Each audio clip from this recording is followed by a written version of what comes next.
আসসালামু আলাইকুম ভিউয়ার্স, এই যে আকি কুকিং হাউসে জানাই সবাইকে স্বাগতম। আজকে আমি খুবই সিম্পল একটি রেসিপি নিয়ে আপনাদের মাঝে হাজির হলাম। সেটা হচ্ছে চেপা শুটকি দিয়ে বা শীতল শুটকি দিয়ে মাছ আর শুটকি মিক্স করে ডুগার তরকারি বা মিষ্টি কুমড়া বা লাউয়ের যে শাখা পোশাকার ডুগা আছে সেই ডুগার তরকারি বা কারি বা রেসিপি যেটাই বলুন, খুবই ইজি সিম্পল গ্রামীণ স্টাইলের গ্রামের মাছ আছে নানিরা যেভাবে রান্না করেন ওইভাবে শিলপাটায় মশলা বেটে আজকে এই রেসিপিটি আমি তৈরি করব।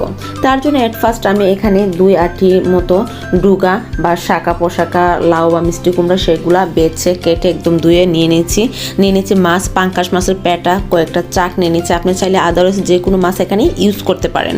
আমি আজকে পাঙ্কাশ মাছ দিয়ে রেসিপিটি রান্না করব। নিয়ে নিলাম 3টি চেপা শুটকি বা শীতল শুটকি যেটাই বলেন, বাটা মশলা, লাল মরিচ বাটা, রসুন পেঁয়াজ ছেঁচা, রসুন পেঁয়াজ বাটা পেস্ট করে এগুলো সম্পূর্ণ শিলপাটাতে আমি করে নিয়েছি। আর চেপা শুটকি বা শীতল শুটকি যেটা বললো নাকি যেটাই বলুন, ওটা দিলে এই তরকারিটা স্বাদ অত্যন্ত বেড়ে যায়। আমাদের ব্রাহ্মণবাড়িয়া যে মানুষগুলো আছেন তারা অবশ্যই সেটা বুঝতেই পারবেন। 12 মাসা যে রোগীগুলো আছে তারাও এই তরকারিটা খেতে খুব পছন্দ করে। নিয়ে নিলাম শুকনো মরিচের মধ্যে মরিচের গুঁড়ো, হলুদ গুঁড়ো, বাহরের গুঁড়ো আর লবণ, পরিমাণ মতো তেল। জাস্ট এই সিম্পল কয়েকটা উপকরণ দিয়ে আজকে আমি গ্রামীণ পদ্ধতিতে এই রান্নাটা করব। আমাদের মাছ আছে যেভাবে রান্না করেছেন বা করে সেই স্টাইলে। তো এর জন্য একটি পাতিল বা ডেস্কি আমি চুলোতে বসিয়ে দিলাম পাত্র। সে পাত্র মানে হাঁড়িটার মধ্যে আমি পর্যাপ্ত পরিমাণে তেল দিয়ে দিলাম। ডুগা তরকারিতে এতটা তেল লাগে না, জাস্ট মিডিয়াম সিস্টেমে দিলেই হয়, না বেশি না কম এরকম। আর যেহেতু পাঙ্কাশ মাছ দেবো এটা থেকে এমনি অনায়াসে অনেকটা তেল উঠবে। সো এর ফার্স্ট তেলটা দিয়ে আমি এটাকে গরম করে নেব। গরম হয়ে গেলে রসুন পেঁয়াজ যেটা থেতু করে রেখেছিলাম বা ছেঁচে রেখেছিলাম শিলপাটায়, সেটা এখন আমি এখানে দিয়ে দেবো। শিলপাটায় ছেঁচে রসুন পেঁয়াজটা দিলে কি হয়, এক্সট্রা একটা ফ্লেভার স্মেল একটা গ্রান আসে তরকারি, সেটা আরও তরকারির স্বাদটা বহুগুণে বাড়িয়ে দেয়। আপনি চাইলে এখানে কুচি করে দিতে পারেন, বাট আমি সাজেস্ট করব আপনি চেষ্টা করবেন রসুনটা থেতু করে দেওয়ার জন্য বা শিলপাটা একটু ছেঁচে দেওয়ার জন্য। সো এখন একটু হালকা নেড়েচেড়ে এটাকে একটু হালকা মানে বেজে একটু হালকা ব্রাউন একটা কালার করে নেব আমি। যখন মোটামুটি ভাজাটা হয়ে যাবে, ব্রাউনি একটা কালার এসে যাবে, তখন মনে করবেন আপনার এই যে রসুন পেঁয়াজ থেতু করে তেলে ভাজার প্রসেসটা মোটামুটি আলহামদুলিল্লাহ কমপ্লিট হয়ে যাবে। তো ওই মুহূর্তে যখন মোটামুটি রসুন পেঁয়াজ থেতোর অংশটা ভাজতে একটু ব্রাউনি কালার হয়ে আসবে, লালচে লালচে, তখন আমি দিয়ে দেবো কাঁচা যে মাছগুলো রেখেছিলাম সেই মাছগুলো। আপনি চাইলে এখানে যে কোনো ধরনের মাছ আমি দিতে পারেন অনায়াসে। আমি এখানে পাঙ্কাশ মাছ ইউজ করেছি, আপনার চাইলে বোয়াল মাছ দিতে পারেন, চিংড়ি মাছ দিতে পারেন, শোল মাছ দিতে পারেন, আদারওয়াইজ যে কোনো ধরনের মাছ এখানে দিতে পারেন। বাট একটু কাটা যে মাছগুলোতে সংখ্যা কম ওইটা দিলেই ভালো। সো এখন দিয়ে দেবো আমি শুকনো যে মশলাগুলো আছে সেগুলো।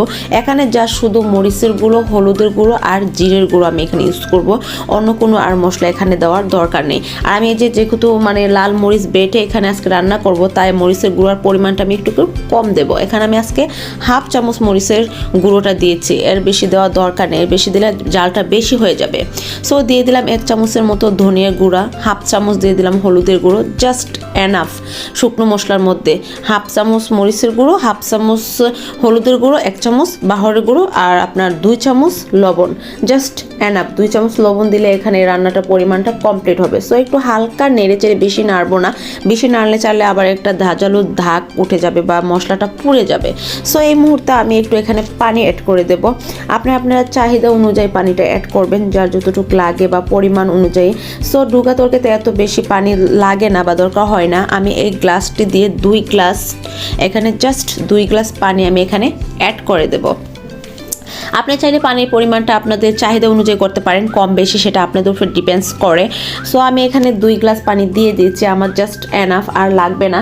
এখন পানিটা দিয়ে আমি এটাকে আবার হালকা একটু নেড়ে চেড়ে পানি, মশলা, মাছ সবটা যাতে একত্রে মিক্সিং হয়ে যায় ওরকমভাবে হালকা একটু নেড়ে চেড়ে নেব।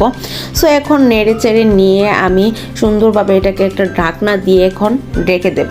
ঢেকে দেওয়ার কারণ হচ্ছে যাতে ঢেকে দিলে কি হবে, অতি তাড়াতাড়ি এটা বলক আসে যাবে বা কষানোটা হয়ে যাবে। আপনার ডাকনা ছাড়াও করতে পারবেন, নো প্রবলেম, বাট ডাকনা দিলে সময়টা একটু কম লাগে, বলকটা তাড়াতাড়ি আসে।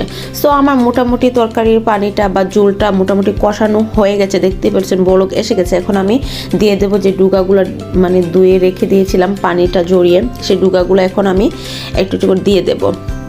সবগুলা গাবড়াবার কোনো প্রয়োজন নেই। আপনাদের হাঁড়িটা যদি পরিমাণটা একটু ছোটো হয়, ডুগাগুলো যদি সামান্য একটু বেশি হয়, আপনার টেনশন করবেন না, গাবড়াবেন না। আপনারা এখানে যেতটুকু ডুগায় হাঁড়িতে জায়গা ধরে অতটুকু দিবেন, দিয়ে একটু 5 থেকে 6 মিনিট ডেকে রান্না করবেন। ডুগাটা অনায়াসে মিশে বা সিদ্ধ হয়ে অনেকটাই কমে যাবে, একদম হাফ হয়ে যাবে, হাফের চেয়ে আরও কমে যাবে। তখন আপনি বাকি ডুগাটাও এখানে দিতে পারবেন, নো প্রবলেম। সো আমার কিন্তু মোটামুটি আলহামদুলিল্লাহ একবারই প্রসেসটা কমপ্লিট হয়ে গেছে। আমার যতটুকু ডুগা ছিল একবারেই এটার মধ্যে জায়গা ধরে গেছে। সো আমি এখন হালকা একটু নেড়ে চেড়ে চেপে একটু ভিতরে দিয়ে দেবো, যাতে ও নিচের মশলাগুলো হালকা একটু উপরে আসে। এরকম করে একটু যেতে ভালো করে চেপে চতুর্দিকে আমি তলের ডুগাগুলো উপরে করব, উপর ডুগাগুলো নিচে করব, যাতে নিচের যে মাছ মশলা যেগুলো উপকরণ আছে প্রপার্টিসগুলো ওগুলো যাতে উপরে চলে আসে বা মাখো হয়ে যায় সবগুলো ডুগোর সাথে। এরকমভাবে আমি একটু হালকা নেড়ে চেড়ে এটাকে প্রসেসটা কমপ্লিট করব। মোটামুটি আমার নাড়াচাড়াটা কমপ্লিট হয়ে গেছে আলহামদুলিল্লাহ, দেখতেই পাচ্ছেন। এখন আমি ঢাকনা দিয়ে এটাকে সিদ্ধ করার জন্য যাতে ডুগাটা প্রপারলিভাবে সিদ্ধ হয়ে যায় এরকম রেখে দেবো। সো দেখুন মোটামুটি আলহামদুলিল্লাহ আমার কিন্তু এখন ব্লগ এসে গেছে, মোটামুটি ভালো দেখছেন। এখন আমি দিয়ে দেবো এখানে এই যে রসুন পেঁয়াজ বাটা রেখেছিলাম। আপনারা যদি শুটকি যে কোনো ধরনের তরকারি ভুনা রান্না করেন, আপনারা অবশ্যই চেষ্টা করবেন সেই শুটকির তরকারি শিরা ভুনা যেটাই রান্না করেন সেটার মধ্যে রসুন পেঁয়াজ পেস্টটা দেওয়ার জন্য অবশ্যই। এখন আমি দিয়ে দেবো মরিচ বাটা। আমি এখানে শুকনো মরিচ বেটে শিলপাটায় নিয়ে নিয়েছি, তাহলে তরকারির স্বাদটা বহু গুণে বেড়ে যাবে। দিয়ে দিলাম সাথে 3টা চেপা শুটকি বা হিদল শুটকি যেটাই বলুন আর কি, সেই শীতল শুটকিগুলো দিয়ে ডুগা তরকারির মেইন উপাদানই হচ্ছে শীতল শুটকি আর আপনার রসুন পেঁয়াজের পেস্ট।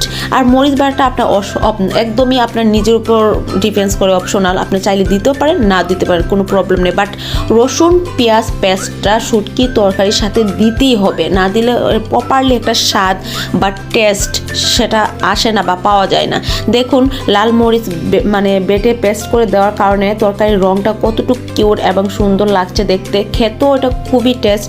12 মাসে একদম 12 মাসের যে বিছনায় পড়ে রুগী থাকে উনিও এই তরকারিটা দেখলে খাওয়ার ইচ্ছে পোষণ করবেন বা দিলে ইনশাল্লাহ তৃপ্তি ভরে খাবেন। আমার আশা, ইনশাল্লাহ আমি আশা করি একবার হলো আপনি এই রেসিপিটা ট্রাই করে দেখবেন। আশা করি সবারই খুব ভালো লাগবে, পছন্দ হবে এবং সবাই আপনার সেই প্রশংসাটা করবে রান্নার, যে হ্যাঁ তরকারিটা আসলে খুব দুর্দান্ত হয়েছে। সো আমি সবসময় এভাবে এই রেসিপিটা রান্না করি, কারণ আমার মা চাচি তারাও দেখেছে আমি সবসময় অবভিয়াসলি এরকম করে রান্না করে থাকেন বা এখনও করে।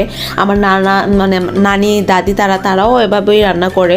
সো আমার কিন্তু মোটামুটি আলহামদুলিল্লাহ রান্নার প্রসেসটা কমপ্লিট হয়ে গেছে। ডুগা তরকারি বেশি জাল দিতে হয় না, এটা অল্পতেই সিদ্ধ হয়ে যায়। সো তরকারিটা একদম আলহামদুলিল্লাহ যেমন চেষ্টা করেছি বা আশা করেছিলাম তেমনই হয়েছে। আমি একটি প্লেটে বা একটা বাটিতে নিয়ে আপনাদেরকে দেখাচ্ছি যে তরকারির রঙটা বা প্রসেসটা বা দেখতে কেমন হয়েছে।